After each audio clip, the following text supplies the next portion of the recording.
Okay, and do you guys just want to do introductions before we start off? I can Yeah. start. Okay. Okay.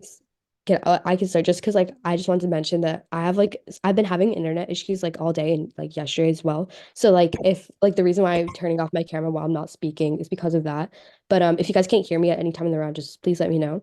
Also, I'm Laura for Harriton Op, second speaker, she, her pronouns, and verbal POIs are fine. Yeah, I'll be the first speaker. I'm Lana from Harriton too, and also verbal POIs.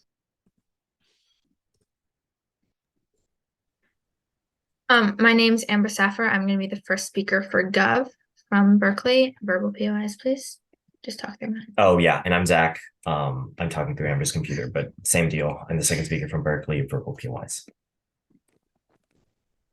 Okay, and just yeah, my name is Eva, judging she, her. My name is Samant, judging he, him, or they, them. And I am Tom. I'm also judging. And I may keep my camera on. I may turn it off. I'll kind of make that decision a little bit for being unstable on this end, but so far so good. So I'll keep it going. Okay.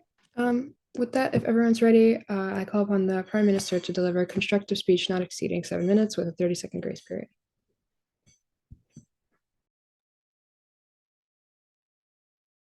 Oh, sorry. And before we actually start, I'll keep time. But it's encouraged to keep your own time and your opponent's time as well. But if you guys are going over time over your grace period, I'll put, a hand up or raise a hand in Zoom or something to let you guys know. Okay. Anyway, now I call upon the Prime Minister. I'm just going to get my timer set up. And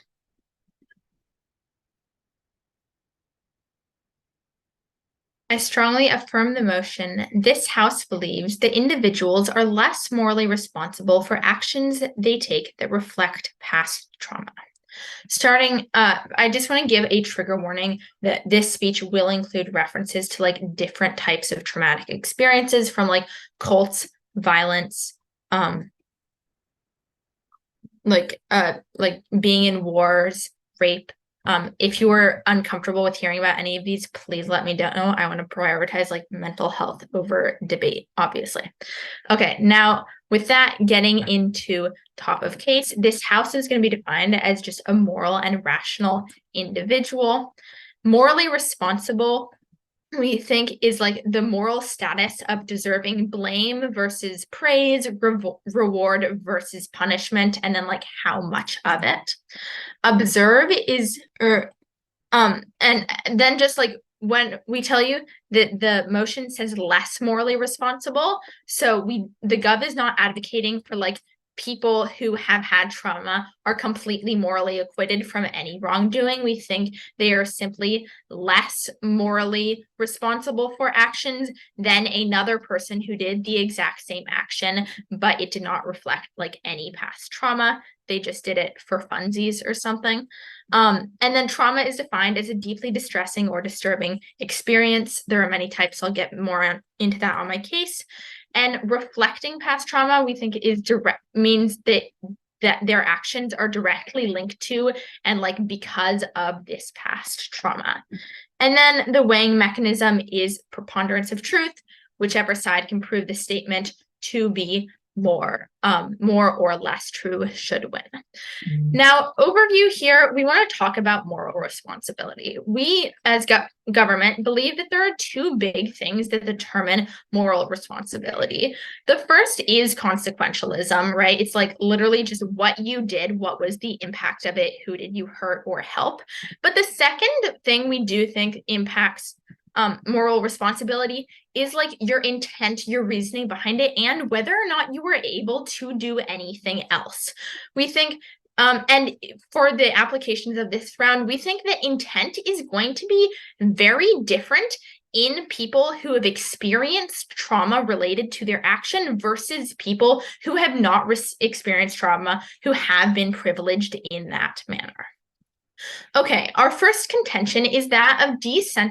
desensitization and like indoctrination. We say that it is kind of just true that if you, for example, grow up around crime and are constantly exposed to crime, you are more likely to become involved in crime than someone who is not. This is empirically true. It's proven and it's generally known. Does this mean that there is any moral wrongdoing from that crime is excusable? Absolutely not. But we would also say that the trauma derived from growing up in, like, surrounded constantly by crime changes the mindset of these people, because if they are consistently exposed to violence and to these traumatizing experiences throughout their childhood, what their brain does to protect themselves from it is their brain gets desensitized to violence, because that is the only way for like them as a young child to survive in this world. So this means that in their minds, committing these acts of violence are simply like more justifiable because their mind as a protection method has desensitized them to it. Versus if you are not desensitized to violence and then you commit the same amount of violence, we think that it's much more severe act because it is going to be a more severe act in your thought process and your reasoning behind doing it. The key issue here is intent.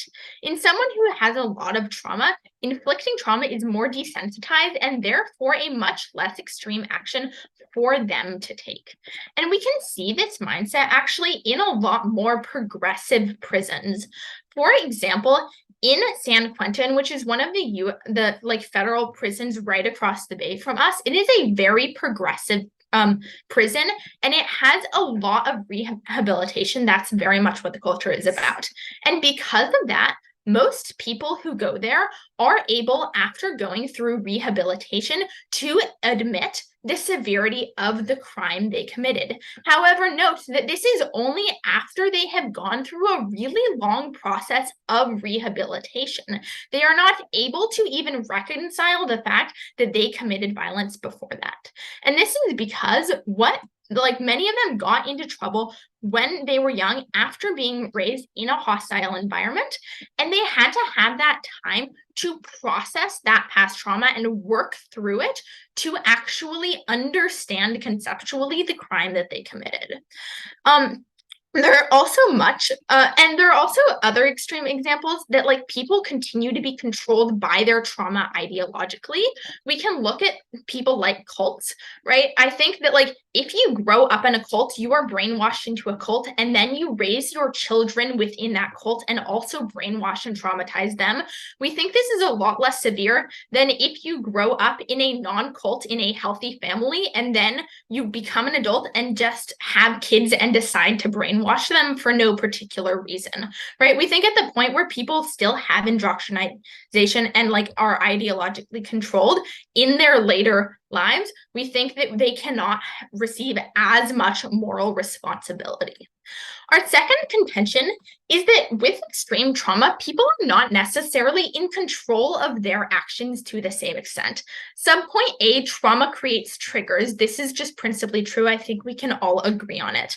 Subpoint B is that when people are triggered from past trauma, they literally do not have a full level of rational control. This is because their amygdala literally takes more control over their brain.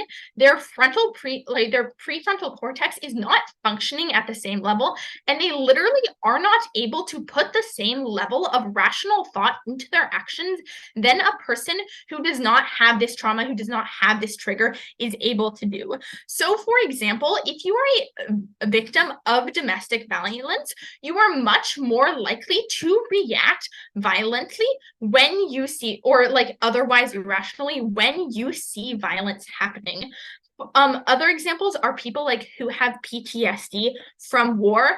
For example, in Grey's Anatomy, and like there was this guy Hunt who had been in a war in Vietnam, and the fans in buildings reminded him of helicopter fans. And so whenever he saw them, he would get completely triggered and act irrationally, literally because it was his body protecting himself. He could not do anything different. For all of these reasons, I strongly urge a Gov vote. Thank you. I thank the Prime Minister for her eloquent remarks, and now I call upon the Leader of Opposition to deliver constructive speech not exceeding 8 minutes with a 30-second grace period. Okay, so if everyone's ready, my time will begin now. So, hello everyone, I'm Long, and I'll be the first speaker on the opposition side of the motion. This House believes that individuals are less morally responsible for actions they take that reflect past trauma. So first, I would like to start with some definitions, and we agree with most of our opponent's definition. However, we would like to emphasize that in order for this to be an actual educational debate round, the government have to prove how it's less morally, right? You have to have like a portion that shows the difference between what less moral and moral is, right? So they can't just tell you that it's a little bit less. Therefore, they have to actually show some impact between like the difference between the two. And in addition, for your weighing mechanism of which side can prove the statement to be more true, I believe that's like a very vague weighing mechanism, and it doesn't really allow like the arguments to really be balanced or to really like to weigh out the impacts. So therefore, I would like to say that in addition to this weighing mechanism, we should also consider how it affects society, right? Because this individual is also living in society, and morality should be part of society. Because in order for someone's action to be moral, we need to make sure that it is also like in terms of the society, right? And especially when we consider in this case, it is talking about responsible for actions they take. And this action and trauma are both in relation with society. So you can't just talk about it in terms of this person. Okay, so if after these definitions, I would like to first refute against our opponent's contentions. So first, they tell you that it's kind of like a general observation that intention will be different. However, I would like to say that this is not true, and we can't assume that the intention is always going to be different for the individual on the government side, right? Because we're saying that this person experienced a trauma, but not everyone who experienced trauma will also commit the crimes that like in the same way. There's many reasons to why a person may commit crime. And we can't just debate the entire debate under this assumption, because we will be excluding a lot of people in this debate then. Okay, so with that addressed, I would like to move on to the first contention. So first, they tell you how it's like there's the desensitization, so therefore that it's a little bit more justified or less, like they should not be held like accountable in the same way, right? However, like they give you an example of like if you grow up in an area with a lot of crimes, you get desensitized, therefore you're more likely to commit the crime. Well, these data are true, but we can actually turn this to the opposition side. Why? Because what our opponent is trying to tell you is that if they grow up in an area with crime, and they will commit crime, and that's like more okay, right? But look, think about this. If we're in this mindset, that means this is a never-ending cycle and never be changed, because we're telling people that it is like you're already desensitized, so it's fine if you do this, or maybe not like fine, but it's like less morally wrong, right? If you're giving people this mindset, but we're always thinking under this mindset, then the areas with higher crime rates, then people who grew up with crimes will always just this trend will continue. Therefore, it will be a never-ending cycle. So that's why we have to have the same moral regulations for everyone in order for this not to be continued. Because we can all agree that if this cycle continues, it is more negatively impacting everyone there, right? So therefore, we're actually causing more issues for these people and causing more trauma. That's what we do not want right here. And again, our opponent talked about desensitized. However, we would like to say that we acknowledge that people are going to be desensitized. However, the moral standards needs to be the same in order for like the things not to get repeated. And then they talk about how like parents from a cult continue to raise kids with like they're also part of cults, right? This is exactly we need to break the cycle. This is exactly we need to have the same moral standards, so you know that all of these are wrong. And in addition, if someone who grew up, if someone experienced this trauma when they grow up, right? If they want to continue committing the same thing, it actually is less morally correct, right? Why? Because if you experience the right, you're inflicting the same pain on other people while clearly know what it feels like, that should not be more justified. And then onto their second contention, to talk about how people aren't as in control of their actions. We agreed that people are more likely to react to circumstances irrationally when they have been through trauma, but that is exactly why we need to have the same moral standards that we have said before, right? Because if we do not, then they will continue to be irrational, and then it will continue to be a bigger problem. So when you look at all of their contentions, Judge, all of their contentions are based on the fact that these people are only committing this like crime or like this action because they can't control themselves. So two things. One, this is not true. This intention is not the true. It's not true for like all of these, right? And in fact, this is probably just a small portion of it there, because there's way too many crimes. There's so many variations of crimes. Secondly, even if this is true, that's exactly why we cannot say that they're less morally responsible, because we need to make sure that we're on the right path, and we need to make sure we're actually solving the problem. Now, I would like to move on to my contentions. So we have 4 contentions for you, and all of them relate to the individual's morality and to society. So first, our contention will be a perpetual cycle. As what we have explained before, a person who has already experienced trauma committing a similar action would just lead to more people suffering. And we can't say that this is just like they're less morally responsible for it because they experienced it. Because they actually know what it feels like. Therefore, inflicting this pain on other people is less morally justified. And again, we do not want this to be a cycle, because in order to actually like make sure there's less trauma, less suffering, we need to end the cycle, right? And that's already explained a lot in our refutation. So I would like to move on to our second contention, which is it lead to a more corrupt justice system. So in the gov world, where everyone is going to have this mindset of, if this person had this trauma, they would just like be less morally responsible, right? Now let's imagine if everyone have this belief, what will happen to the society, right? It is so hard to actually tell who has experienced trauma and how to define this trauma. We can't just say that one trauma outweighs the other trauma. One trauma is more like important, right? So therefore, this is going to cause more issue in the justice system, because you're eventually saying that which person can be less morally responsible because of the scale of the trauma they experienced through. But how do we do this? Now, even besides the point of it's hard to identify, secondly is that people can take advantage of this, right? Again, we have to consider the statement in context of society, because all of these, including committing the action and the trauma, interacts with society. So when we consider that, this is going to cause a whole issue in society. So therefore, it cannot be true. The statement cannot be morally justified, because we do not want to add more issues to the society, right? And then moving on to our third contention. Our third contention is called, not all the coping mechanisms are like acceptable or good, right? In response to trauma, individuals may develop coping mechanisms that help them navigate their lives. Well, we understand that coping with a trauma, having coping mechanisms is important, but not all of them are going to be more beneficial. And we will actually explain this further in our fourth contention, but just continuing about the coping mechanisms, these coping mechanisms can be like can become like ingrained and may lead to certain behaviors. And this is going to affect not only just the individual, but also the society. If this also affects other people around you, this is even less morally justified, because you're now actually like spreading this trauma or actually inflicting this on more people.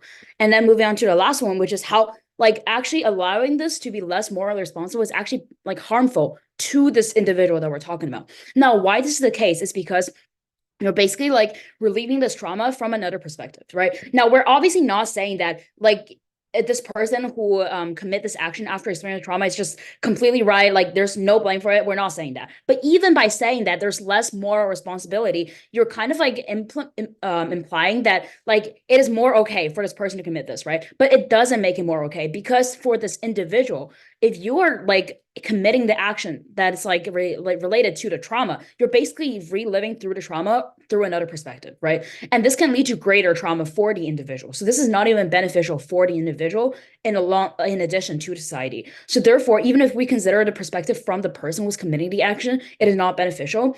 And so for a judge, as you can see that for all our contentions, we've highlighted why this is bad for the individual and for society, right? We have to consider both of these in terms of like our weighing mechanism of like either what the government has proposed, which is which side proved the statement to be more or less true, and what we have proposed, which is taking this weighing mechanism, but also in consideration of society. So therefore, for all of these reasons, I urge for a opposition ballot. Thank you. Okay, I thank the leader of opposition for his eloquent remarks, and I call upon the member of government to deliver a rebuttal speech not exceeding 7 minutes with a 30-second grace period. 8 minutes, excuse me.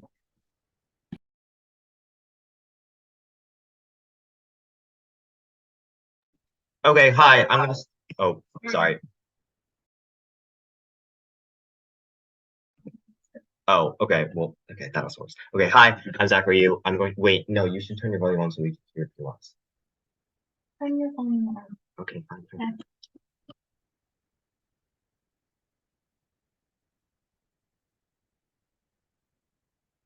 I think you're muted right now.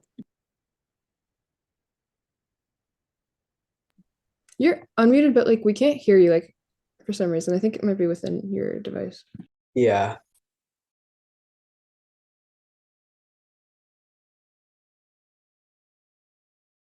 Okay, sorry we're just about gonna that. have Zach talk through my computer. Can you hear me now? Okay. Loud and clear. All right. So time starts now. I'm just gonna first of all go over the top of case, because I think there's a bit of a confusion on a couple of things. So I think Gov, first of all, or sorry, no, we're Gov, Op. I think Op just generally in terms of their arguments, this is something I'm going to observe about the round. I think is generally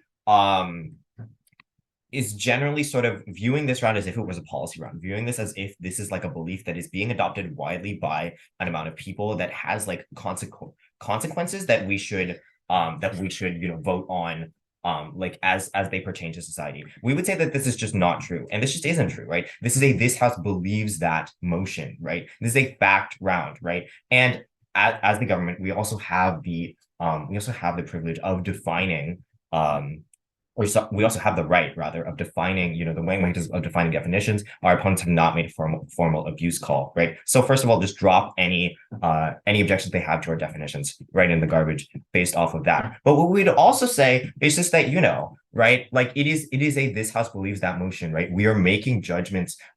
We are just judging whether or not this is more or less true. Are these people less morally responsible? Or are they not less morally responsible, right? That is all that we are deciding here, right? We are fundamentally unconcerned in this round of like, what does it look like if the US justice system adopts this policy? Like, what impact on the crime rates does this have, right? That is not something that is just part of the conversation here, right? Moving on to specific disagreements they have on our thing. So they basically say that government has to prove that that people not just only are these people less morally responsible, but they are like significantly less morally responsible. No, we don't. This is artificially raising the burden of proof, right? The government just has to prove that the resolution is more true than it is untrue. The government has to prove that to some degree these people are less morally responsible. The opposition has to prove to a better degree than the government proves whatever it wants to prove that they are more morally responsible or the same level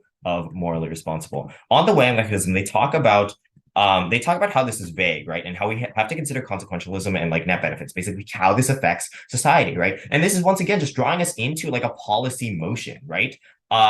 First of all, remember they don't make a formal abuse call, but also like this house believes motion, so we're judging on moral frameworks, right? Consequentialism can be one of them. We basically tell you this at the top of our case in our first speech. We say morally responsible means like the action and the intent behind the action is what we're judging based on, right? So consequentialism is built in there because of it's in the action. But also what we would say is that just because this is this house believes that, we're just like debating on whether or not we should believe, on whether or not like this is more or less true. And so the Wang mechanism has to be preponderance of truth, just who proves it true or who proves it to be less true, right?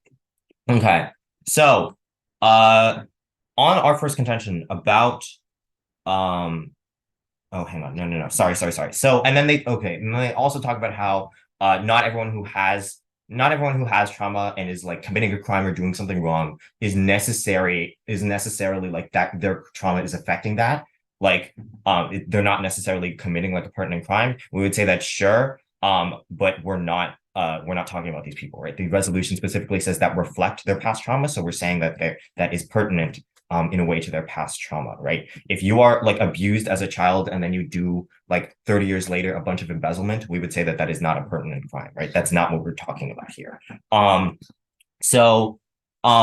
Okay, so on our first contention, they talk about how this creates sort of a never-ending cycle and like just things never change, right? And we're making excuses for people, right? We have to be telling them that it is not okay to commit crimes, right? Like, and first of all, once again, just like cross-apply the fact that this is not a policy motion. We are not like telling anyone anything. Like this doesn't look like anything. We're just having a belief. We would also say that like, right, we would also say that just like this, this is just ignoring the warranting here, right? Like we give you all this warranting as to how it impacts your mindset, it impacts your ideology and your like just fundamental frame of thought. When you are exposed to a lot of past trauma, it impacts like how you think about those actions. And that's just something that is totally like just ignored here for the sake of just like, we have to judge everyone the same. We have to not take context into account. We have to just have the same moral beliefs for everything, right? Also like, once again, a reminder that we are not saying that, if you are, if your like relative was killed when you were a child, was murdered, that is like an excuse for you to, it's perfectly morally fine for you to do murder. We're just saying that you're less morally responsible in a case like that, right? We acknowledge that, right?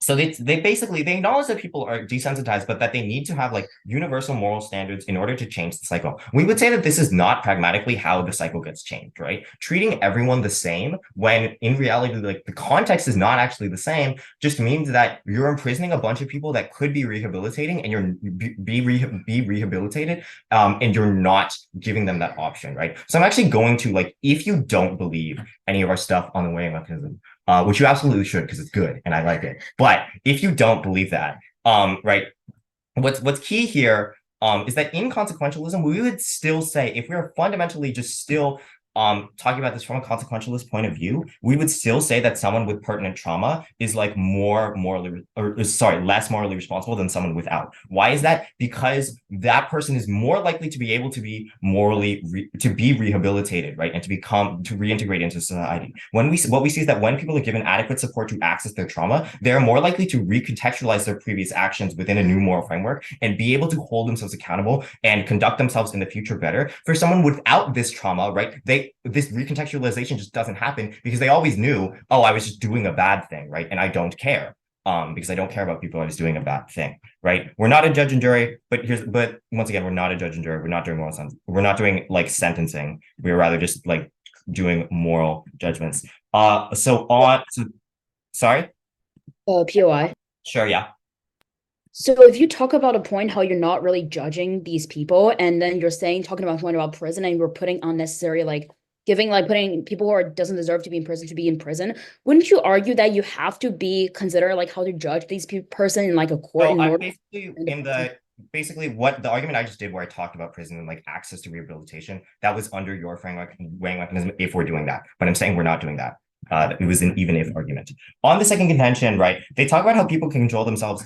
This is just like not true. They're ignoring our warranting once again, right? There's a famous case about a Vietnam veteran who was literally like never able to get out of the mindset that he was in that war. And after he returned to the US, he just like killed a bunch of people because they thought he was still in the war. In that case, he was literally not mentally sound, right? He was unable to tell right from wrong. He was fundamentally unable to tell the situation he was in because of how affected he was by his past trauma. We would say that that person is less morally responsible than someone who just kills someone with no reason, right? Because that person, like, it is understandable how, he literally didn't understand what he was doing, right? Whereas someone without the pertinent trauma does, and therefore has more of an evil intent and therefore is more morally responsible, right? So on their case, contention 1, they talk about how people know what it's like. Basically, it's actually less excusable because people like they understand what that trauma is like. First of all, this assumes they're doing the exact same thing to someone, which is not necessarily the case. But they also sort of that's the point, right? People are able to naturalize and rationalize the things that have happened in their life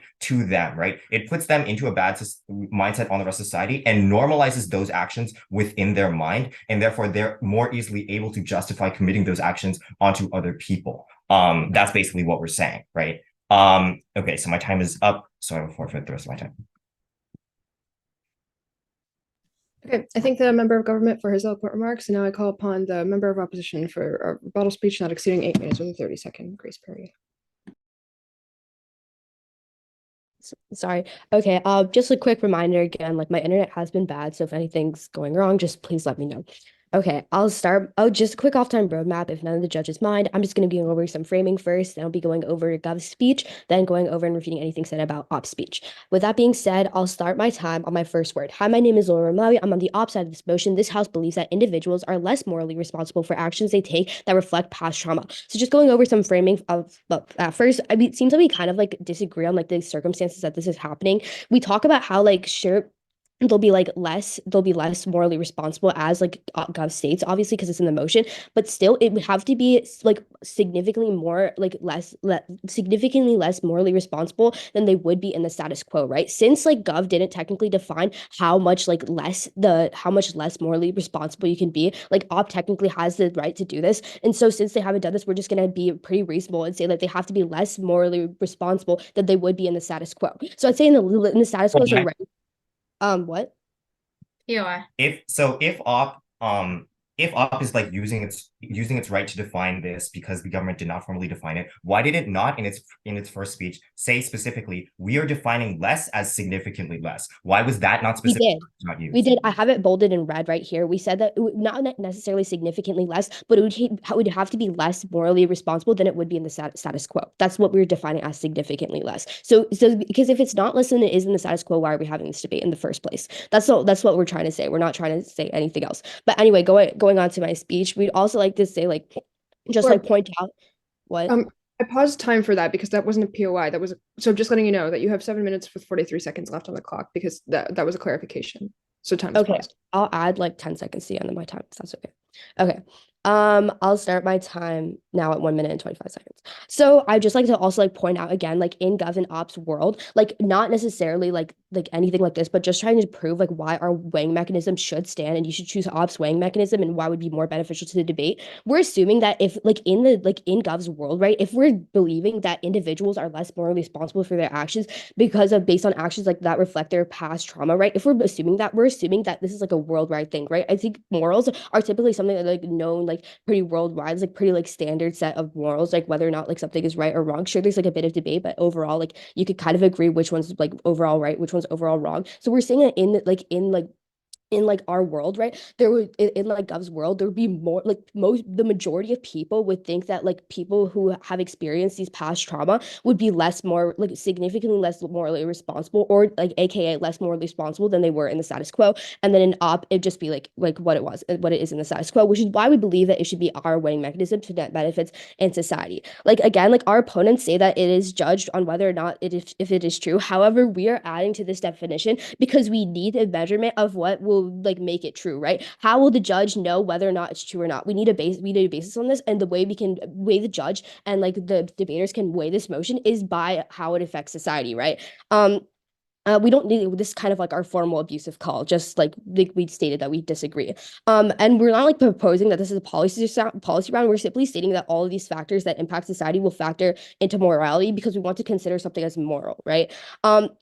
Onto their decent sorry, I'm gonna switch the order a bit. I'm going to go over Ob's speech first. So on our contention about a perpetual cycle, they talk about how this is like pretty much saying like refuting our framework about how it's not a policy motion and how we're ignoring warranting of how trauma impacts you. We're not like, and that they're not saying that trauma is an excuse, but should technically factor in. However, our opponents talked about all the warrants. However, they did not interact with the consequences of this. You cannot like only consider the reasons. So like the consequences outweigh the Gov's warrant.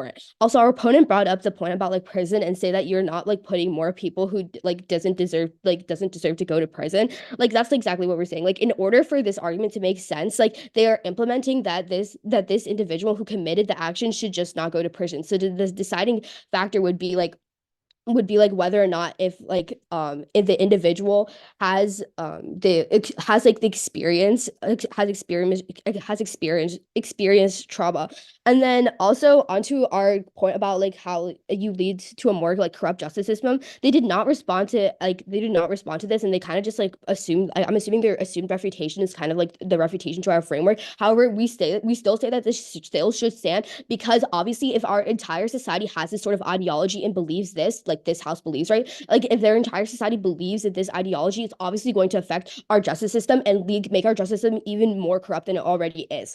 Onto our like other contention about how not all coping mechanisms are good. Again, this has not been refuted at all, so consider this dropped since they can't bring new refutations of points in summary. And again, on our last contention about how like the individual that committed these acts has more trauma due to guilt, this is also completely dropped and therefore should be considered a win for should be considered checkmark for ops since they can't refute to this in summary.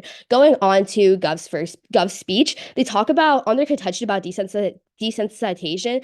They we state that like while these like stats are true, we still as a society justify what they're doing because then it will make like the people that are doing the crime make it feel more justified. Like if you're in a crime and you live in a society that justifies people who to commit crimes due to their trauma, right? These people that are experiencing trauma are not going to take active steps in order to not create this crime, right? They're just going to be like, oh well, I'm justified anyway because I experienced trauma, so therefore I could do this.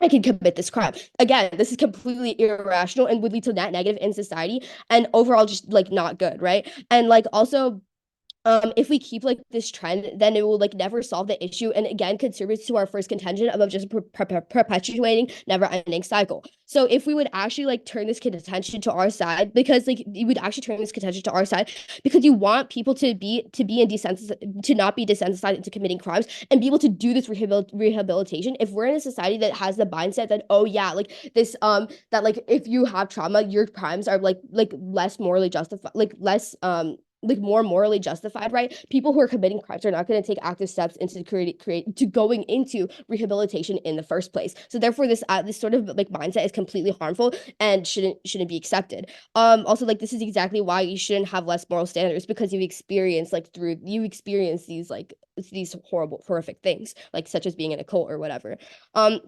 Onto their second contention about how people aren't as in control of their actions, and how like your like brain isn't functioning at the same level. You're going to be more violent if you went through trauma, like PTSD. They gave the example of like PTSD as well.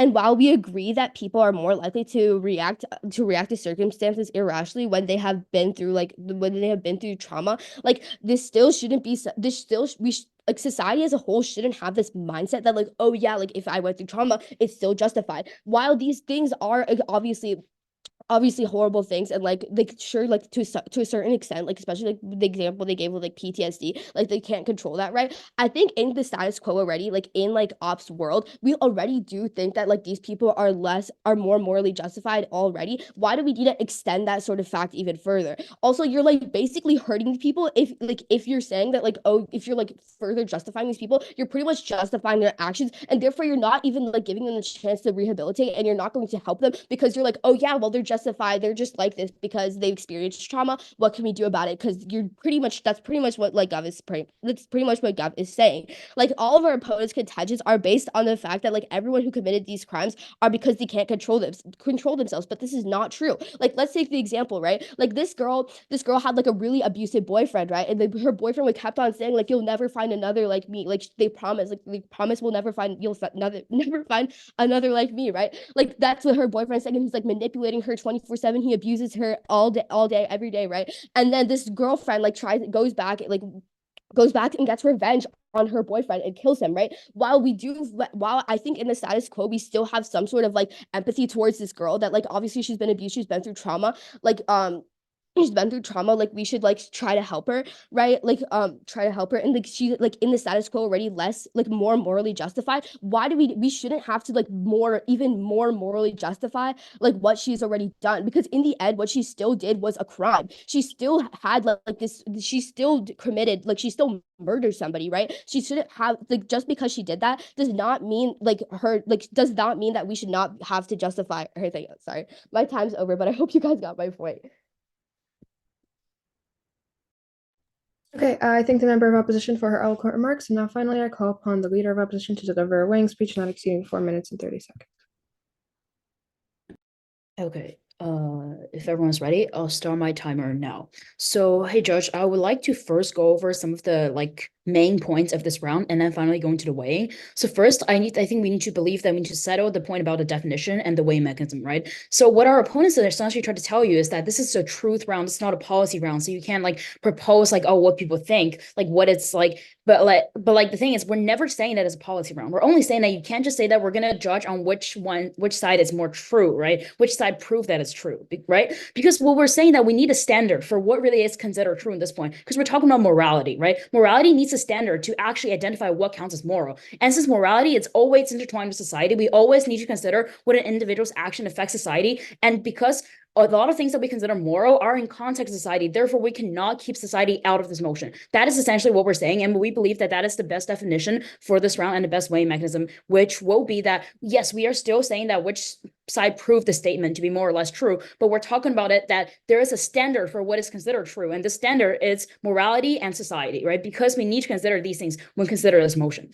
Okay, so for once that is settled, I would like to just go through each of the worlds and compare the gov world and the off world, right? So first, one of the main point I've seen here is that what is like a better thing for the individual? Let's talk about individual first, right? So on our opposition, on the government side, they tell you that, oh, they're desensitized, that's why they can't can like be less, there can be less like morally responsible for it. However, we tell you that this is not beneficial, one, for the society, two, for the individual. And we tell you that because it leads into a cycle, right? We cannot say that the statement is true when we don't consider how it affects society. If we are always in this mindset of like this person who has been through trauma, which is like, it can be less morally responsible, we're essentially continuing the cycle because you're saying that this is like a little bit more okay, right? And not to even mention their point about going to prison, because they said that we're putting like people in prison who doesn't even deserve to be in prison. In order for this point to stand, in order for this point to be true, right? They have to show that, oh, well, like they're basically implementing that this is a deciding factor to why people go to prison, whether they have trauma or no, because that's the only way they can actually make this point stand, that there will be less people in prison, right? And we can clearly see that this should not be the deciding factor. And in addition, all of their contentions are made on the assumption of this person who committed this action after going through trauma are all on, like they can't control their actions. They did this simply because of this trauma. However, there are a lot of other people who went through trauma that also like commit crimes. That is not because they can't control themselves, right? So for example, as my partner have mentioned, seeking revenge, right? And this was never addressed, and even though we raised this point in our first speech, right? And then we also like go into our like contentions, and you're gonna know that the government ignored almost all our contentions, did not to refute any of our points about how not all coping mechanism is good for even the individual, because they can lead to you re-experiencing through the trauma and more guilt, right? And they didn't respond to our point about how it leads to a more corrupt justice system, and how would it be good if it's lead to a more corrupt justice system? How would the statement be true if we can see that this is a negative consequence, right? And since this is, it will be like their conclusion speech next, that means they have no like chance to respond to any of these. So all of these contentions stand because we did not get any refutation, right? And now let's move into the weighing, right? So first, Josh, in this round, when we consider weighing, it is really that whatever like is trauma is, whether if it outweighs like all the actions that you do, right? We're telling you the consequence of actually adopting this mindset is more like harmful than like, let's say that whether if they are like less morally responsible, what our opponents has proposed, right? Because essentially they're telling you that it is okay, it's like less morally responsible, they're less morally responsible because they have experienced through this. However, we tell you that yes, it is true to some degree that this trauma affected them. However, if we have this mindset, it will cause greater issue for society. It will lead to more people experiencing the trauma. In addition, if these people have already experienced through the trauma and they continue to inflict this pain on other people, it actually shows that like they're just like spreading this pain to more people, right? Because they clearly know what this trauma feels like. And secondly, we're telling you that this isn't even beneficial for the individual, because the individual, after inflicting trauma on other people, are reliving through this from another perspective, and it has guilt. They have never interacted with this point. So for all these reasons, we tell you how this is a net negative for both the society and the individual, both in terms of scope of how much people it affects, in terms of magnitude of this person, in terms of like how it affects himself, enhancing the trauma, and also leads to this like morally wrong society, right? And thank you, and my time is up, so I urge for an opposition ballot. Okay, I think the leader of opposition for his eloquent remarks, and for the final speech, I call upon the Prime Minister to deliver a weighing speech not exceeding 5 minutes with a 30-second grace period. All right, awesome. I'm just gonna do 3 points of the round. All right. Starting off, I want to just talk about framework really quickly. So overall, they kind of just try to change the framework. They want to change the weighing mechanism and change the definition of like morally responsible and less. So the like counter definitions that we get, mostly that we see are like kind of partly from the first speech, partly from the second speech, is like less morally responsible should be significantly less more responsible than is happening in the status quo. And they tell us also that this round should like be weighed partially on net benefits. So 3 points here. One, we have the right to set motions. Opposition claims that they don't have to call abuse calls. Look at the Parley style guide. If they want to change the definitions, they do actually have to call abuse call in the first 2 speeches. Second, we tell you this is just blatantly like incorrect interpretation of the motion. My partner tells you this. Look at the motion. The motion says this House believes that, which inclines fact. And then, sorry, was that a POO? It's a point of clarification. So Okay. I believe that we have. Sorry, Those are point not allowed. clarifications can only happen in the first 4 speeches. Okay, then I'll just let this continue then. Okay. Where was I? Yeah, so the motion like is a fact motion from the point where the motion says this house believes that, and then less morally responsible means less morally responsible. It does not mean significantly less morally responsible than happens in the status quo. If the framers wanted us to judge it that way, that's what they would have written into the motion. They didn't do that, therefore we should judge it as the framers wanted. And then third, on the point of truth versus policy, we tell you that we should just judge on like which side is more true because of it said this house believes that motion. That indicates that it's fact. Now opposition says that like we should consider society, and we do think that we should consider impacts of society. That's why in our standards we give you consequentialism as one of the things to take into account when you're considering moral culpability. However, we do not think that like the majority of the opposition's arguments, which are essentially like it would be bad for society overall if people use this metric to decide whether people are morally responsible and then determine whether we should go to prison. Like, we don't think that falls under this motion, just because this motion is a fact round according to the style guide and the rules, and according to like framers' intent and just the words in the resolution. And again, we have right to define. We did that, and it was never called abusive.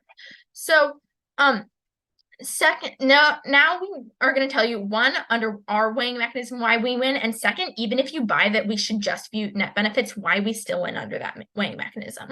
So under our weighing mechanism, it's pretty much completely conceded by opposition that people who face trauma are desensitized to that type of violence or trauma or whatever they face, and second, that their brains are literally not in control of their actions in the same way that the person who is not like done trauma is in control. And therefore, at the point where these people are not able to control their actions and are not able to rationalize their actions at the same level, we do not think that they are able to be held morally responsible.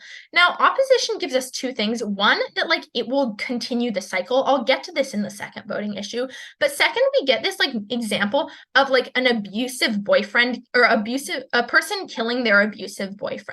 Now, I just want to talk about this example really quickly. It came out of the MO. We do think that it is absolutely morally wrong to kill your abusive boyfriend. However, we still think that it would be even more morally wrong if I killed that abusive boyfriend. Why? Because I've never met that abusive boyfriend. I've never been traumatized by an abusive boyfriend. And so we do still believe that the person who was abused by that person is somewhat less morally responsible for killing that person, given that they probably did it when they were extremely triggered, when they were in fear of themselves dying because this person was their abuser, and when they literally were not able to act rationally. So we think that under like our weighing mechanism, you're just going to be buying our points, especially because opposition conceded them. Now, why do we win even under the consequentialist framework? So opposition tells us that it is a bad principle that like morally responsible, being less morally responsible because of past trauma is a bad way to judge society, and this will lead to bad consequences, and that we need to have like a universal moral framework. My partner tells you this isn't true, and it flows through. This is what my partner says.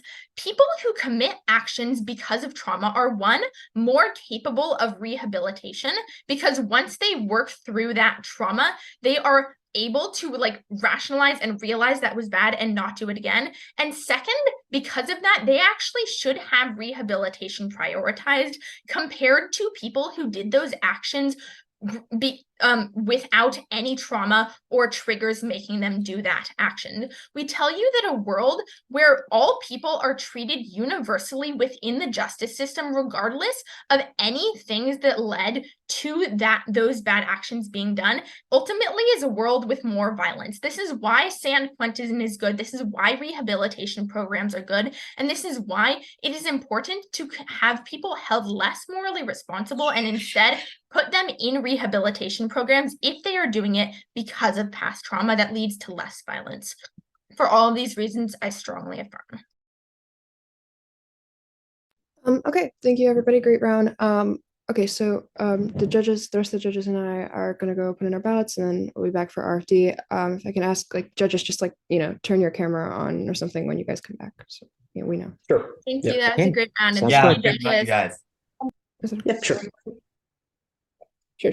Yeah, just because there's no scroll. Okay, so I'm just gonna, especially because we're on a time limit here, I'm just gonna go like speech by speech. I'll be quick, and then other judges will give their feedback. Okay, so for Amber, first speech, I think you good. I thank you for doing a trigger warning. And I think top of case was good, but it needed a little bit more analysis on how to determine what is morally correct. And what system you're going off of, and like your framing about the truth, like which side to choose the truth more. I think we could have used a little bit more analysis and like how to determine whether or not something is true. Like I thought obviously that like makes sense to be a framework because this house believes that, but I thought just a little bit more there. I think contention one started to stray a little bit from moral responsibility, but you guys brought it like reeled it back in later. I think you also missed a link of telling you that a person's perception of their own crime makes it morally unjustified or less morally unjustified. Again, while this was like I thought the link was like missing or like minimal in the initial presentation of the contention. I think you rebuilt it later and it ended up being a winning contention. Also, I like Grey's Anatomy too. But anyway, good round vision. Your San Quentin example I thought was really relevant, and I thought it was really like an example that like made a lot of sense, and it came up like later, like that's the premise of it came up later, so I think that was like good round vision. Okay, Lang, I didn't really understand your like statement about the burden of proof, and also I think you need a little bit more philosophical discussion about like how morality connects to societal impacts to keep it from just being utilitarianism. Like Gov mentioned like a few times throughout the round, it like seemed like you guys were interpreting it as a policy motion, and while I do believe that that wasn't the intent, and I don't believe that it was like necessarily like a misunderstanding of the motion, I think that like the attempt to do morality was a little bit flawed in the sense that you can do morality based on consequences, you can do morality based on society, but you have to warrant why that's ultimately the best and only way to consider what is morally correct and what is not morally correct. For example, like Gov, they said the consequentialism is one system to determine it, like that's a philosophical system. And then I think you needed to step up, like, no, there is no second system. It is only consequentialism, or consequentialism is the most important thing we should consider here. But it still needed to be reeled into something philosophical and not just talking about, okay, we need to do what's best for society, especially because it's kind of like a controversial framework, right? It's like not super intuitive. So you needed more on that. I also think you needed more of a clear response to like some of Gov's points. I think like they were kind of like, again, not really like working under their framework, which if you're refuting a point based on your own framework, like then it's not really a refutation. And I think that a lot of your refutations in the first speech were like kind of baseless counterclaims in the sense that they weren't directly refuting or directly like saying that something that Gov said like wasn't true. But I think a lot of it was just like saying that here's a different thing that like we think is true. With that, yes, I also think that you said morally justifiable a few times throughout the run, but I think that there was like a lack of acknowledgement of what that actually means. Again, morally justifiable means that like we as a rational individual can empathize with them, but morally justifiable like doesn't like necessarily, like at least to me or in an intuitive sense, doesn't necessarily mean that like we think that it is like correct. It's more so like we can justify it in our heads, like we can rationalize, like it makes more sense morally. But again, if you're gonna go like that route, that like just if something is justifiable, like that's like a domino effect or whatever, like it ends up like going into all of society. I think you need a lot more warranting there, because otherwise it just seems like a misinterpretation of the motion. And I think like there was like a lackluster reputation in the second contention as well on Gov, where they said that if you can't like, some people can't control it. I think you said like if they can't control it, then like it is morally wrong or something. I'm not really sure, but I don't think it was like a super strong refutation, because it disregarded a lot of their warranting and a lot of their examples. And it's just like objectively, it is a statement that's true. So it should have been a not true reputation, more so as an outweigh. So I don't think you're I didn't buy your C2 that much, and I didn't buy your C4 just because again, C2 tries to like assume that there's a proposal to edit the justice system, which I didn't see, and C4 I didn't get enough explanation as to like why it would be traumatizing for somebody to commit like a crime that like has been committed to them. Like I don't know why that would be traumatizing for them. It would probably be traumatizing to the person they were doing it to, but I didn't really get that link there. Overall, yes, I don't think it was like the strongest setup, and I don't think it demonstrated initially understanding of moral framing, but I'll get more into how this was rebuilt later. Zach, I think your top of case observation was really good to recontextualize the round. I think you did a good job explaining this like nuanced idea of like a moral framing and what that actually means for the round, and to like clear up to the judges like why like that actually makes more sense in this round. And I also think the response to people like don't necessarily commit crimes if they're traumatized, like that's what was said, and I think your response to that was also very good. And I like how you explained it, that kind of like equality versus equity idea, where you were saying like, okay, if we give everybody the same treatment, that's not actually going to solve things, versus like we need to give people, like we need to uplift certain people, whatever. I think that like was very consistent with like again, like I said, the San Quentin example, which Amber brought up, like on a base, like the base level of it. And I think it was a good like rephrasing of like a warrant that could have been otherwise confusing. And I think you could have done two things. Like, I think you could have brought in more stuff under their framework for even more like insurance, like, you know, just in case like we decide to buy their framework as the judges.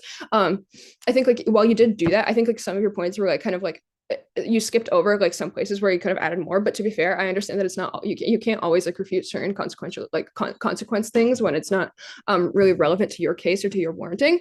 But like for the same reasons that like they like you could have said something like which actually did come up later, but for the same reasons we don't punish like mentally ill people who commit crimes. Like you can use like that kind of like base level of like warranting to like talk about like their points about the justice system, or etc. And the second thing I thought you could have done is like argue just in general more under like that framework of like consequentialism that you guys brought up as like a potential way to like measure it. And I think you guys could have argued more into that. That way it would have been easier for you guys to bring up and weighing like we argued into this, we still win without having to like make new kind of like a new analysis there. Laura, I don't think the less accountable than in the status quo thing, I don't think that was the definition that you set, or that not that you set, I guess, sorry, that Lang set. I don't think that was the same definition. I think it was changed. I could be wrong, but the way I interpreted the initial definition that Op tried to set was that Gov has the burden of proof to prove that they are significantly less accountable if you have trauma than somebody who doesn't have trauma, not that you are significantly less accountable if you have trauma than you would be in the status quo. Like, I don't think they were proposing a change to the status quo as much as they were just discussing a moral issue. So I didn't really end up like going with the definition because I felt that that was an altered definition. I don't think that was said in the initial op. And I didn't buy your defense of the framing because I don't believe that like debating moral value is the same as debating like what it will do to the world if everybody has that moral value. The second thing I really want to point out here about this like framework and why I ultimately like bought into Gov's framework very heavily is because this house wasn't defined as society. If you guys want to talk about framing, that's whatever. But if you wanted to say like this house equals society up, then you should have said that. Otherwise, this house was defined as a rational individual, and like there was not even like a slightly contesting of that definition, which means that you were evaluating it just from the perspective of like one rational individual's mind. It wasn't like what happens if society believes in this right narrative. So that was definitely something that should have been defined if you were going to debate it this way, and there wasn't a formal abusive call for that or for anything else. I don't think like you also like didn't like have the strongest refutations because again I think you were doing a similar thing that Zach was doing, but in the opposite direction where you were working like solely under your framework and you weren't giving as much like insurance like in the like even if kind of way like even if you buy this judge whatever like we still went under this, and I think you really needed to do that considering that again it is a morality round and you should put that into more consideration. And yes, I didn't buy some of your reputations, but I won't go into too much detail about that. And I think you totally give them a point and ceded them their contention too. So that ended up standing by the end of the round when you said that it's good that we don't punish mentally ill people for committing crimes, because then, you know, obviously under their warranting that would mean that we shouldn't punish people who are desensitized to it as well. Okay. For weighing now, I'll talk briefly about weighing speeches and then I'll just talk about how I weighed. Lang, well, I think your elaboration on the weighing mechanism, it really helped. I like bought that explanation, but I don't think that was the same explanation that was used throughout the speech. So I couldn't change, I couldn't change it like the framework that you guys had set to alter it. Like I think you like made some like different, like a little bit of a different mechanism in the last one. And it just didn't make sense. Your contentions did end up kind of being policy. So if anything, just defend that, right? Like that's just what you did. So I also think like, yes, like Zach also like made a point to like address like both frameworks at the top of the case and this and that. So if you're going to address that, you should probably address that from the perspective of both frameworks. Instead of working again solely under your framework, which I felt like just was a general problem on op throughout this round. Okay. And then for Amber's weighing, I think like you could have done a little bit, again, more analysis into their framework, but I don't think that there was too much to say about that. So it's fine. You spent like, I think enough time on it, honestly. And I think you're right to say that op wasn't operating under like a moral framework. And I think that you did a very good refutation, or I guess like comment on the example that they made. And I think you did a good job weighing under their framework, and I think you distributed the right amount of time for us. So ultimately, I voted under Gov's framework, and I also voted for Gov, which eliminates, it ended up eliminating most of the op contentions. I don't feel like that framework was strong enough, and I just don't feel like op's points really stood up against Gov's points under either framework. And as a general rule of thumb, regardless of like it also like helped that the like sign or the header for the motions on the document were morality. So I think that whatever framework was more fitting towards morality was the framework that like I had to buy. So that's why I ended up going with Gov's. Okay, if anybody has any questions for me, actually let's just wait until every judge gives their feedback and then ask. Okay. Yeah. So sorry, I will make this really short because I understand we're running out of time. I also think that the decision wasn't announced, or maybe it was, but I'll just announce it again. It was a 3-0 for the government from Berkeley. So anyway, I've at Gov. I'm dangerously close to voting off because I think there's massive concessions in the MG that make it really hard for me to buy that Gov is winning under both weighing mechanisms. I think Gov definitely wins under the intent mechanism about how judging moral responsibility can only be done by considering context and perspective. Most of op response is pretty consequentialist, in my honest opinion, not actual meta level or like intent emphatic framing claims that talk about why the intent behind the action is inexcusable when considering other aspects of the moral trauma exacted on other victims. However, I do think that the Gov saying that they encompass consequentialism makes this decision a slight bit harder because, like, now I have to have two separate value frameworks for judging moral responsibility that I can't really weigh between. I think the framer's intent argument is pretty good, but most of what this does is just wipes out that the idea that we're solely looking at consequences of emotion, which, okay, to be honest, is basically just saying we're not looking at fiat, but whatever. I'll leave that in my world. So I guess like I do think that the arguments about how consequentialism may be better for like clarity or like maybe better for like weighing are decently extended within the block, which means that I still have to evaluate consequentialism slash net benefits. So I looked at the consequential part of this debate. I think the MG concessions on the I think this part of the debate is super muddy. There's definitely op ink on the arguments that the actor inflicts the same trauma that they experienced, which is responded to Gov with the argument that this trauma may not be necessarily the same that they experienced. However, where I truly think that the Gov almost loses on this argument about is on this argument about the criminal justice system being taken advantage of. This argument has the potential to be a massively detrimental piece of offense slash wipeout to the entirety of the Gov case, but I think that the MO doesn't impact this out well enough under consequentialism compared to the PMR weighing on violence about how specifically like there's an act of violence that is being caused under a justice system that can be limited by considering context and considering perspective because that allows for more rehabilitation. I also think that Gov is kind of correct that they're not completely excusing these actions wholesale. They're just doing it enough to help rehabilitate victims and decrease crime on net. So I think I vote Gov, but it was ultimately a pretty close debate. I think if the MG was a bit less top heavy, as in like spending less time on framework and like AF case, it would Gov case, it would have probably been a much cleaner AF ballot on just general turns to the op case. But good round. Okay, I guess it's me. I will be actually even more brief. I'm taking a look at everything from a layman's point of view and how I was able to actually evaluate those arguments and assess also the presentation of those arguments, the clarity, the articulation, the engagement, how persuasive they were, and even the structure and organization. But I think the other judges have a much more detailed grasp on that. But I'll say that the one thing that I always look for is how are you going to, again, persuasion is key, but I love the use of examples. I love the use of examples that I can, in many cases, might even be able to relate with. And both sides did have examples, government and opposition. They did use examples.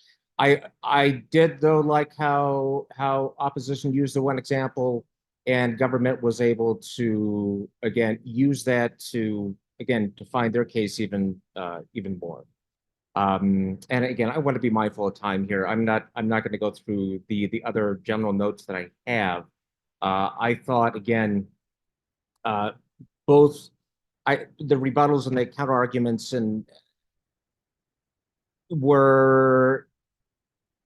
it was engaging. It was a good round.